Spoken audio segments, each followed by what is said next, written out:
Hello and welcome to Second Level Impact. I'm Candace Cieslo and this is Patti Catter and we're your host. We just wanted to start off by saying thank you so much for everyone who submitted logos. We really appreciate it. Patti? Yes. So I am really excited because you guys are really turning out for us and we're going to be picking a logo very soon. So thanks for everybody who went ahead and sent those in.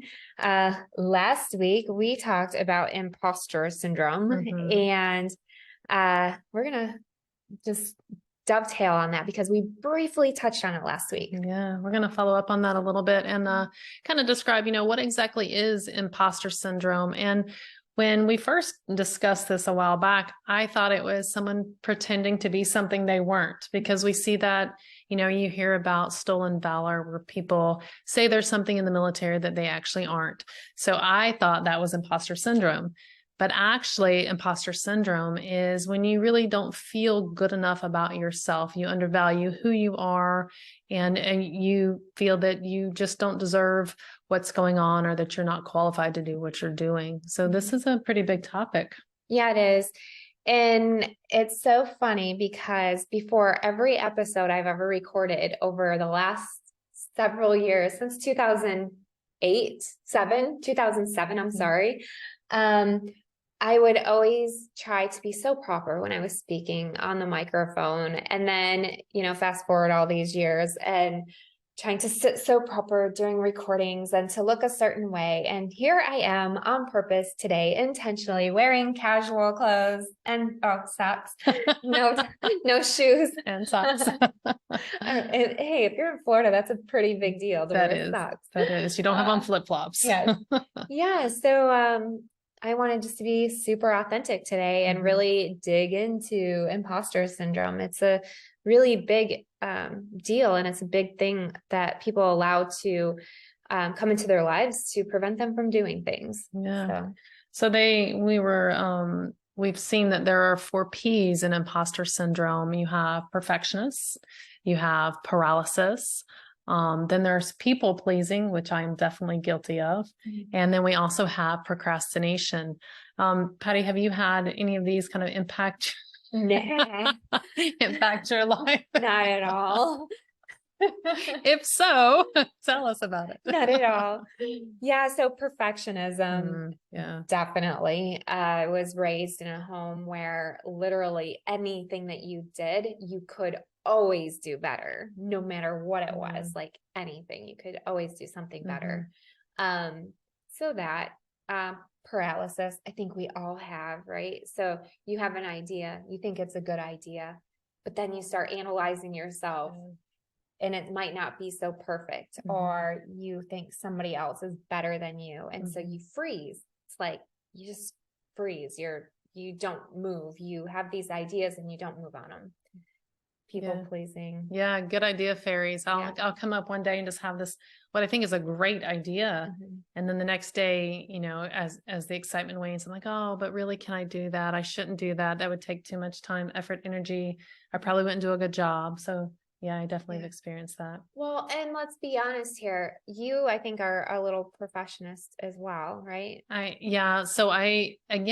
So some of the environments that you grow up in, your family dynamics can really lead to this. And I definitely had a lot of, well, if you would just lose 5 more pounds, you would look great. Or if you would have just had 2 more points, I played basketball. If you just had 2 more points, it would have been a great game. Or if you would have, there was a lot of, if you'd have just done this. And it wasn't all negative. It was, I think the intent was to build you up and saying, okay, keep pushing. Yeah. But how I received the information, made it a little different. I think that's a good point, because I know from my parents' standpoint, they just wanted me to be the best that I could be. Right. So I understand that. I mean, I've even pushed my kids, you could do better with your grades or whatnot. And we all have that in us to a certain extent, but I think it's when you really get carried away on the perfectionism side of things. Like I just saw the prettiest pictures of Candace, like the most gorgeous photos, supermodel. So first of all, here you are, like almost 6 foot something. And I'm like, we're opposite, right? So I'm short. But the same. Yeah. Opposite and the same. I'm short. She's tall. She's blonde. I'm brunette. But when I look at her, I'm like, my gosh, you're a supermodel, basically. You know, you're tall, you're confident, appearing. Keep this in the back of your mind. You know, she sits with confidence. She portrays in everything that she does that she's a very confident leader type woman. And so if you didn't know her, you might be intimidated by her. You might have imposter syndrome looking at her. But the fact is, we're all human and we all struggle with these things. Oh, absolutely. You know, I definitely have that. I'm a people pleaser, which is a big part of this because I don't want to let people down. I want to be valued. You know, did I earn their value? Do they value what I have? And that is a struggle that is deep. It's a deep rooted struggle that comes from early on. And it doesn't help my family, my brothers. We grew up thinking the other ones were the most successful and had it all together. I have one brother who has his doctorate and he's a pilot and he was an 06 in the military. Like he's just everything. And then the other brother is just a whiz bang computer person and he's gorgeous and he's athletic and they're all these things. And I always felt like, how am I their sister? Like I always was like, yeah, I'm the worst of the bunch. And it's funny because as adults, all three of us thought that about the other ones. And that's crazy. And it's in our heads instead of reality, you know? Yeah, I can definitely see that. And there's a time I think that we learn to step back and think that in order for us to be authentic with ourselves, and we need to really just basically come to a point in our life where we love ourselves, where we're at. We love other people. We encourage other people. Candace is one of my biggest encouragers. And for her to tell me, I can, you know, Patti, you can do this, you can do that. You're great. You're this, you're that.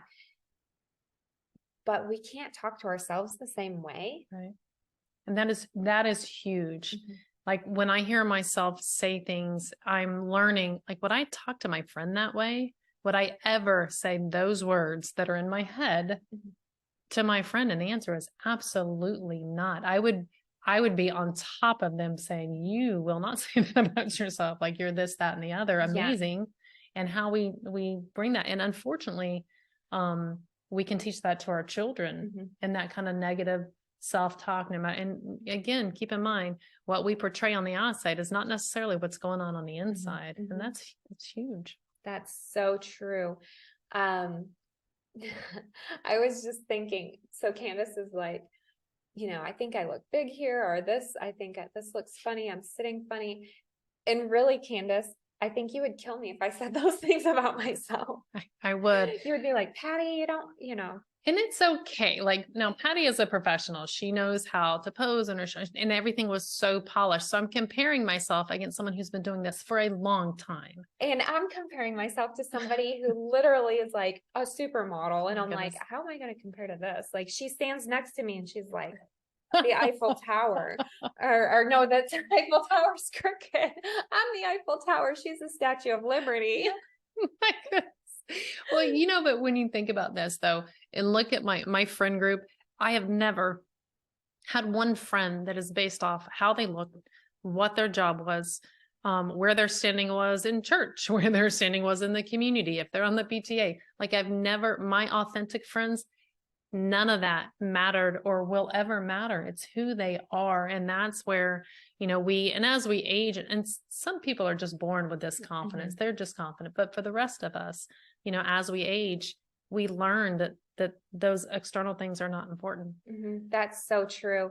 And, excuse me. And how many times have you froze? Like, okay, you think about doing something, you're really excited about the idea, but then you freeze. I know that I'm like, I know. Well, I'm not freezing right now. I'm busy coughing. No, I apologize. Just frozen.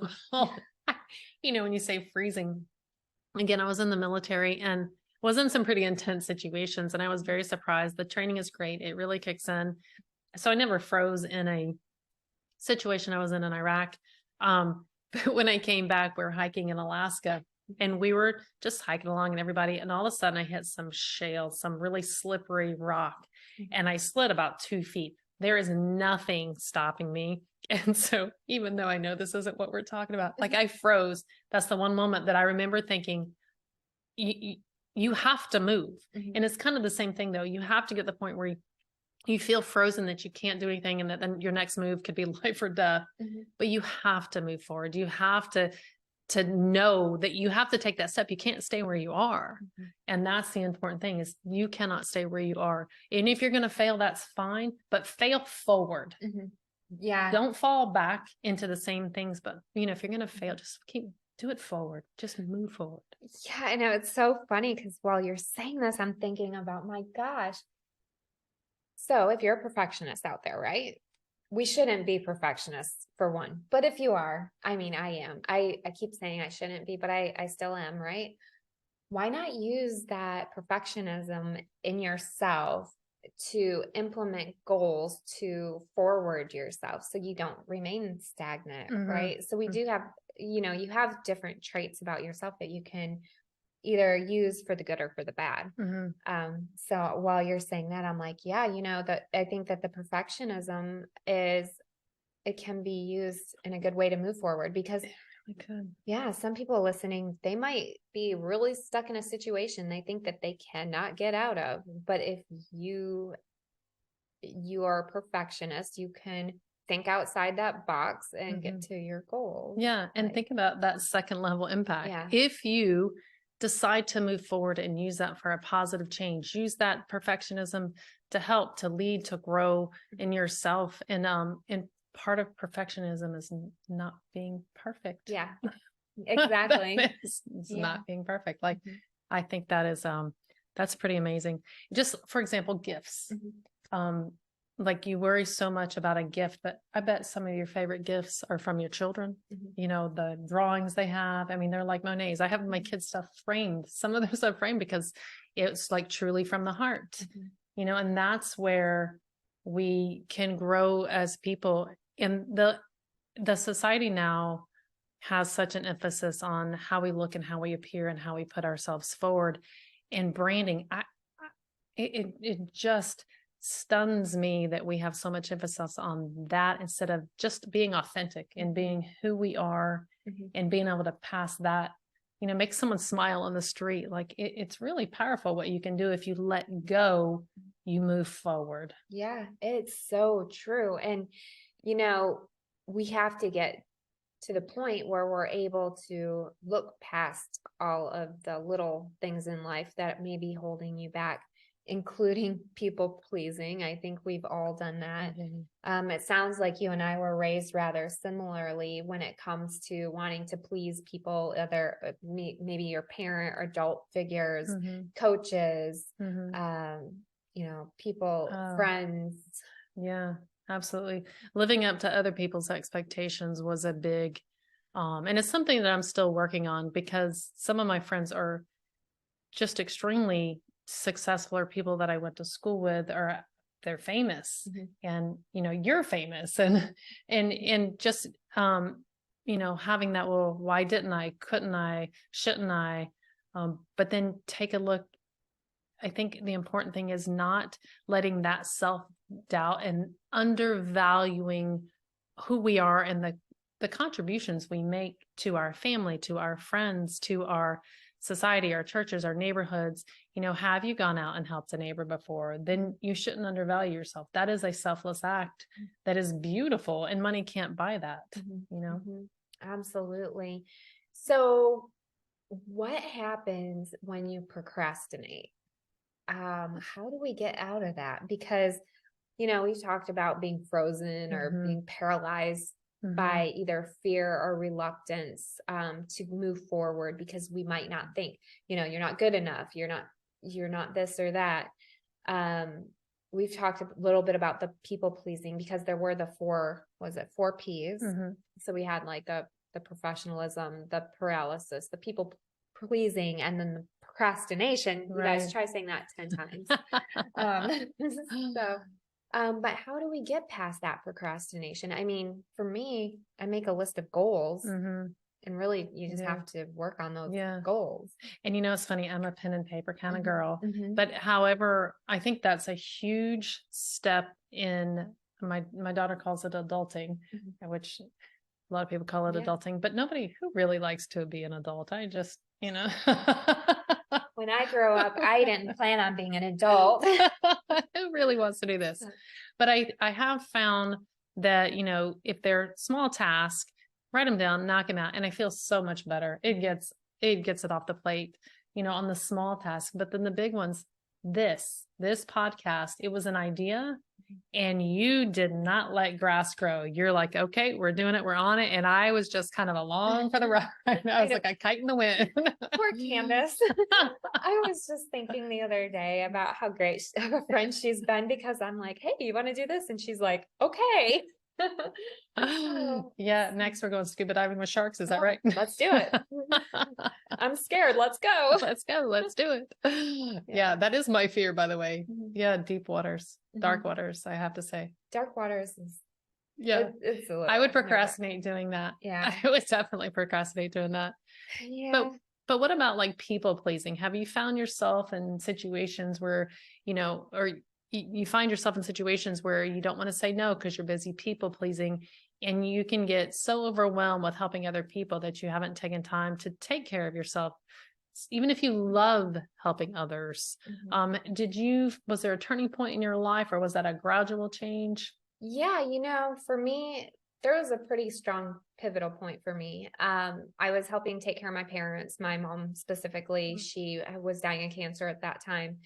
And I remember so many people were asking me to do different things for them and volunteer for them. And I was just really tired and really stressed. And finally, one day I just started saying no. Like, can you help? Do you mind taking a meal over to this person? I'm sorry, I can't do it. But you know what the thing is when I would say no, I noticed that somebody else would step up to the plate and do it. So in my opinion and in my head and heart, I think to this day that it's okay to say no, because if I say no, that might even open another opportunity to somebody else to bless them, because my plate's full, but they might, somebody else might need to do something and be connected somehow. My girlfriend Holly said, don't steal my joy. And I thought, what are you talking about?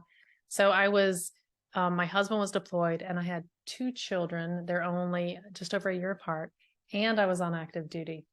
And so we had a yard that needed mowing, and, and everything was there, and these babies, and I'm on active duty. And finally one day, Holly asked over and over, can I help you? Can I help you? Do you want me to take the kids? I'm like, no, I got it. And finally she turned to me, she said, stop stealing my joy. And I was like, what are you talking about? She goes, it makes me feel good to help you. Please let me do this. It's not for you. It's for me. Yeah. And it really hit me, because it does feel good to help someone when you have the time, when you're authentically offering. Like, that feels good. And it dawned on me, like, stop trying to do it all yourself. I thought that was a pivotal moment for me. Yeah, definitely. And, if I say no, you might step in and say, well, I would love to do that. Right. Yeah. So just let somebody else love to do that. Absolutely. And just, in people pleasing, I don't know if that is predominantly for women. Do you think, or do you think men get involved in that as well? I kind of think men do get involved, because you think about it, right? And if you ask a man to do something, oh yeah, I don't want to say no, because sorry guys out there listening. I mean, I could be wrong. Tell me if I'm wrong. Like, go ahead, message us about this. But really, I do think that men have maybe even a stronger reason of why they say yes to everything. In their opinion, possibly they don't want to appear weak. Maybe they don't want to be the weak link. Maybe they don't want to admit that it's too much for them, because you think about all of the things that are placed onto men's shoulders, the head of the household in some religions and situations, and some of them are main breadwinners. And manly men, and to say no, or I can't, might be a little blow for their ego. Certainly. And how people might perceive them, they think, Yeah. And there, and that's true. I didn't think about that perspective. Because they are natural protectors, they're natural providers. And so if they, if somebody does ask them, can I borrow your truck? Can you help us move? Well, of course I can. And, little does someone know you just had shoulder surgery or your back hurts, but yeah, that's true. My husband will step up for just about anyone at any time to help them. And that's part of who he is. Yeah. Yeah. Yeah. Seriously. I think if anybody asked Ken to help, he would try his best to help. Yeah. He's bad at saying no. Actually, I think all the men that I've known have been much more stubborn and not wanting to say no. Now that I really process this and think it through. I wonder where that comes from. I wonder if it is taught, if it is kind of in our DNA, if it's learned, because social behaviors can, feeling valued enough. I know with social media, I know my day is going to be bad if I start off on looking at post or looking at some information, because I immediately start comparing myself, like, oh, you're not as successful as her. Your kids aren't as good as her. Her kids, look, you didn't do. I have never done first day of school, like with the numbers and stuff. And I'm like, oh, what a failure. I don't have these pictures for my kids. And I still have kids in school, and I barely even took a picture this year, and so, when I'm looking at other people and all the stuff they do, and they're amazing and do all these arts and crafts, I'm like, oh, I'm not a good mom, oh, I can't cook. Oh, I don't sew. Oh, I don't do arts and crafts. But letting that seep in, and, like Patti has gotten on to me. She's like, yeah, but Candace, this is what you can do. And this is who you are and what your kids are like. And as a result of those differences, they're different, and that's fine. Thank goodness we're all different. Oh yeah. And this is another story, but thank God our kids are different. Yes. Oh my goodness. Yeah. I'll just leave it at that right now. Yeah. But yeah, I'm thankful for my kids and how they've turned out. And I think that's important, that the difference, like you're talking about, like, I think, we all can't be an eye, because who would be the hands, and we all can't be an ear, who would be the feet. We all can't be the same. How boring would that be? Yeah. I mean, if everybody was like me, we'd all be living in caves. I mean, they'd be clean caves and they'd be nice and cute, but they would be caves. So thank goodness. So it's funny because you're like, I don't know why we do all this. Like, is it social media? What is it? And my thought is, when I picture man, you guys, I picture this guy like beating on his chest, like caveman days, like, oh, I got this. So I think that some of it is also learned, and it's passed down from DNA. Yeah. And then I think some of it's social media. I think some of it's TV shows. Oh my gosh, like the cop shows on TV, goodness gracious, the Mission Impossible kind of guy, and the stereotypes. And I just want to see my husband getting one of those harnesses and go down and balance on the floor. Literally. Oh my gosh. Yes. I want to see that too. No, I do. I think that comparison of unrealistic expectations, and it's definitely something that we see all the time. Like, how do they look that amazing and polished all the time, Howard? And I just feel that for me, it is unhealthy to dwell on those things, and just remember my God-given gifts are different than somebody else's. And to be able to truly embrace that sentiment, like, hey, that's just not your skill set. And I think that is a release and a growth as we age and as we kind of mature, and be like, yeah, not only do I not cook, I don't really like cooking. So it all works out well. Yeah. It reminds me of this time that, I've been married a long time, over 20 years, under 30, somewhere in that time frame. And she's not really sure. So I remember a couple years ago at Thanksgiving, I was like, yeah, I'm going to make turkey. And Ken says to me, you don't have to make turkey this year. And I was like, what do you mean I don't have to make turkey? It's a tradition. And there is like an imposter syndrome here. I'm going somewhere with this. So I'm like, I'm thinking I could make turkey really great. This whole time I thought I could make turkey really great. No, he's like, I don't like turkey. So you're telling me every year for the last over 20 years, I've been making turkey and like cooking all this stuff on Thanksgiving. Right. So I said, how about we order out this year? What would you like from Bob Evans? And you know what he says? Turkey. And I'm like, what? You said you don't like turkey. And then he's like, I don't like your turkey. Oh, it's dry. Oh my goodness. And so then I started having this complex of like, maybe I'm not a good cook. Right. Oh my goodness. So people pleasing, Yeah. not being maybe I'm not a good cook. Yeah. And you know what? Maybe I'm not, but and what you do, the next level, the second level impact of this, because I am not a good cook and I don't even make good mac and cheese out of a box. I have to be honest, canned soup sometimes maybe, but I decided to change this dynamic and I signed my husband up. I'm like, beep, beep, beep. Hey, can I sign up for culinary school? Oh no, it's not for me. It's for my husband. And he has now an associate's in culinary arts and he's a phenomenal cook. So I just took care of that, took that off my plate. And now I don't have to worry about not liking cooking or not being a good cook. So that is, I mean, you find ways to deal with things that you're just not good at. And now I've turned it into something that I was actually not embarrassed about, but I knew I didn't do a very good job. Yeah. And now it's like a joke. And I'm like, hey, I can make some cereal. I can sometimes make rice. Rice is kind of complicated. I just make sure it's like a nonstick pan or something. Right. So, yeah. So, I mean, and all joking aside, kind of embracing, hey, we're not great at everything. We are not supposed to be great at everything. I don't know anyone who is great at everything. So take this opportunity to figure it out, figure out how to move forward with this, figure out how to make it work in your life and send your husband to culinary school. What's that second level impact going to be? So for me, I just order food out and I take cute pictures for whatever social media of somebody else's food. And that's fine. That's my second level impact. Yeah. But I'm also helping other people make an income when I do that. This is true. I've thought about ordering those pre-made meals that you just have to whip up and they have instructions on it. Yeah, I do that. Yeah, I think that would be great for my family. My family would like that as well for when my husband is not cooking and they are tired of pizza. I don't know many kids that are tired of pizza, but mine might be. So, and it really does help boost the economy. So. It does. It really, particularly right now. And if you've ever, speaking of next level, second level, tertiary level impacts, if you have never worked in the restaurant industry, I tell you what, I waited tables. I worked at Red Lobster. I worked at a place called Chase's on the Beach. And I bartended in college with my teammate, Jen. We were Double Trouble. Like that was our tagline, Double Trouble.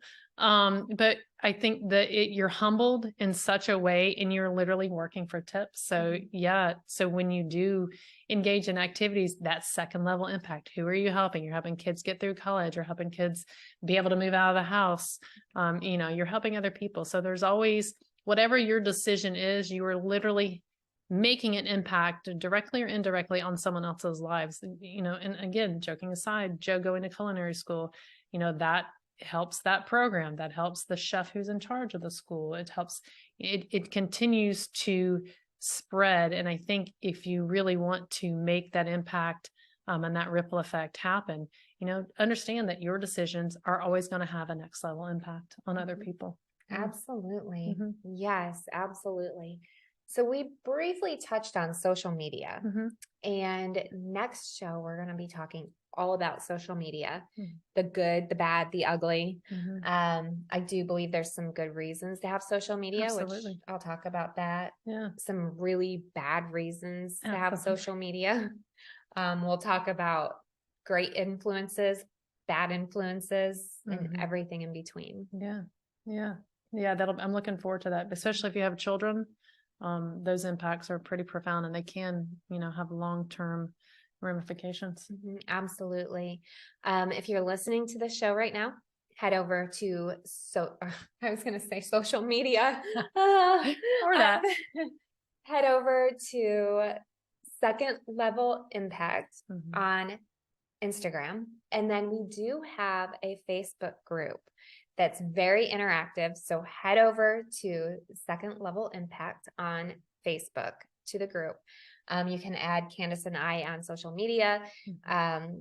So I think that we're really excited in the growth that we're seeing, and I know the growth that we're going to see, and we just appreciate you listening and hope that you share our podcast with those of you or with your family members. Boy, today I'm just getting all twisted up.